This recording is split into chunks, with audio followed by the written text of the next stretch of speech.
How do I get my team to take more ownership?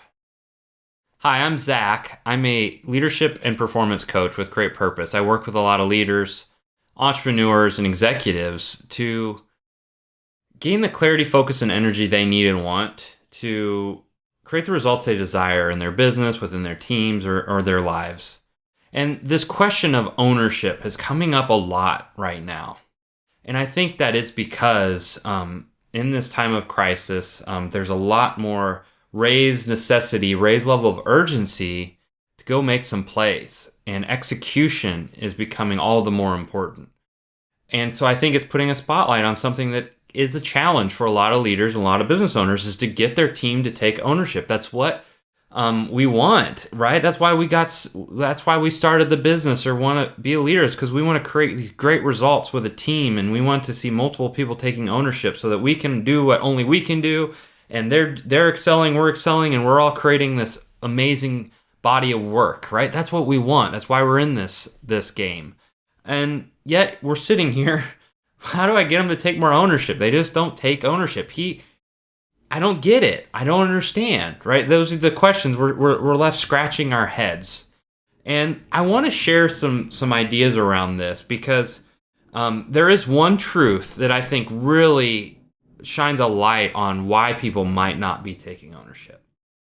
And that is, people support what they create. So if you want people to take more ownership, you've got to allow them to have more skin in the game, have more skin in the creation of whatever the game is that we're playing, right? And I think this is very hard for a lot of leaders to do, because implicit in letting them support what they create, letting them create it, it means letting go as leaders. It means letting go of control and leaving some of the strategies up to our team, which is implicit what ownership is, right? Is literally giving ownership to our team. We want ownership, but we're unwilling to give it. It's so often a hang-up. We're unwilling to let go.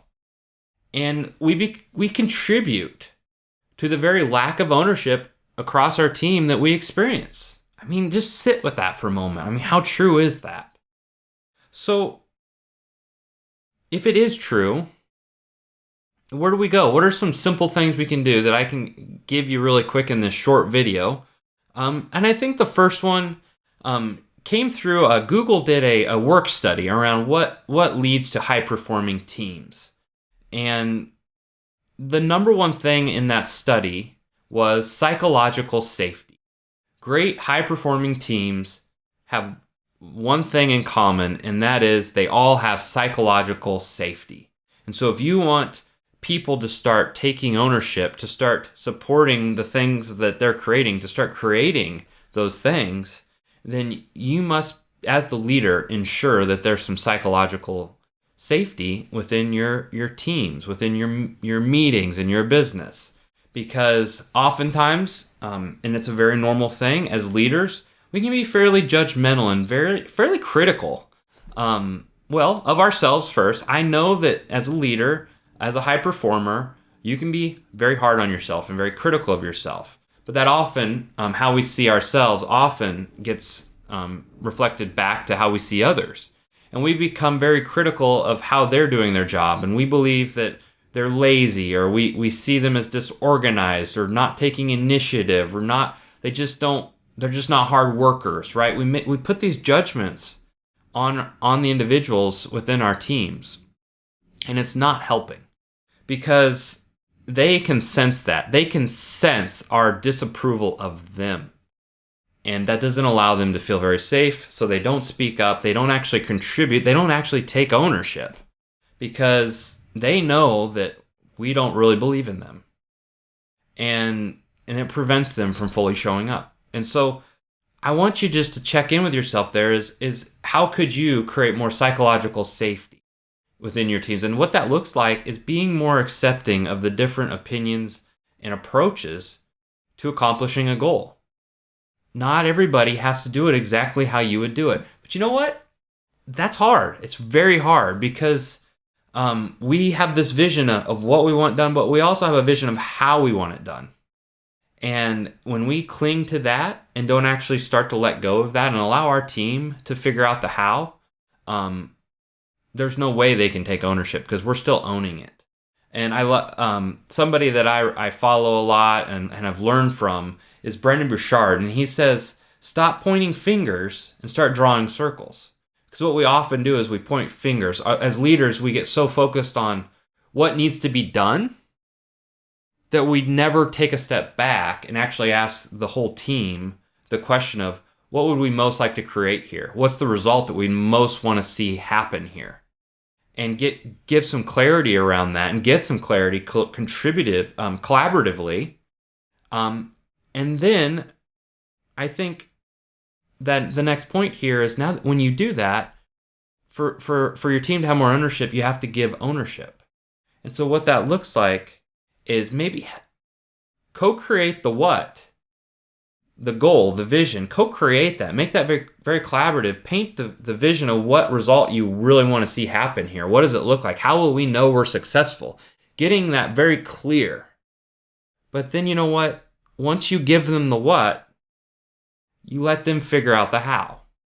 And that's what ownership is. And to do that, we can't be pointing fingers. We can't be saying, all right, go here, do this.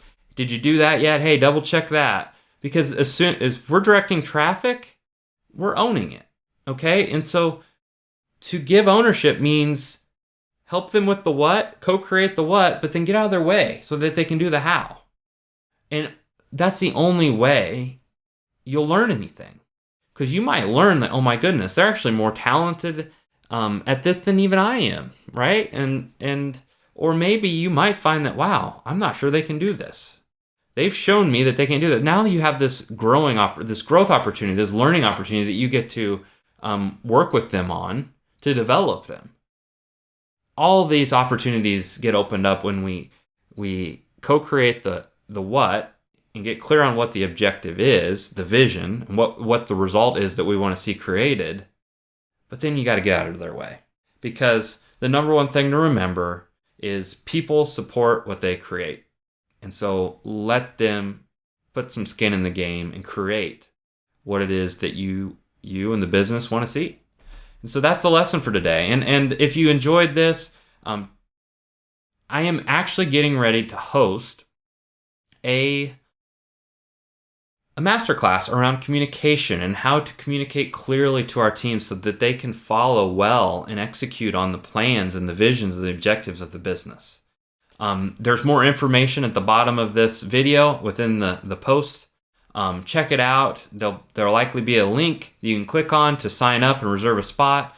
I hope to see you in there because I think this is a big challenge for a lot of leaders and business owners and anybody that's working with people, which is everybody, is how to communicate clearly so that people can follow and so that people can fully execute on the vision of the business. So check it out, and yeah, maybe I'll see you in there. I would love it and look forward to it. And so just remember that the lesson for today is people support what they create. So let them create it. Let them create it. Give them the what, and then allow them to figure out the how.